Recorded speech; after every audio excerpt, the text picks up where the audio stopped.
Le Gabon est un pays de paradoxes.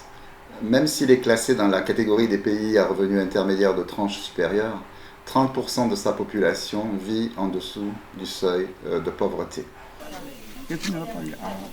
Sur la question des enfants des peuples autochtones, la Convention relative aux droits de l'enfant a déjà prévu à l'article 2 la protection de l'enfant contre toutes sortes de discriminations de tout genre.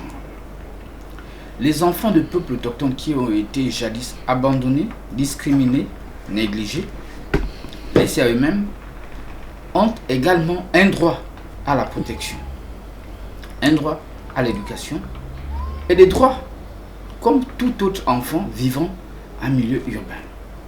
De nombreux enfants font face à des iniquités, c'est-à-dire n'ont pas la même opportunité d'accéder aux services sociaux de base en matière de santé, de nutrition, d'éducation, d'hygiène et d'assainissement ou de protection. L'enfant, c'est le devenir, l'enfant, c'est l'espoir. Et ne pas s'occuper des enfants de peuples autochtones, c'est entretenir également ce qui va constituer demain un goulot d'étranglement dans l'humanitaire, dans le développement de nos sociétés.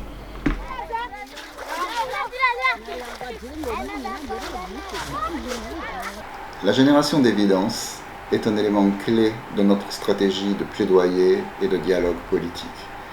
Toutefois, la production de modèles au niveau communautaire et au niveau des districts nous permet de prouver que notre plaidoyer peut se traduire en résultats concrets pour les enfants qui sont le plus victimes d'iniquité. Pour ce faire, nous avons besoin de ressources et le Gabon, du fait de sa classification dans les pays à revenus intermédiaires de tranche supérieure, n'est pas un pays attractif pour les donateurs.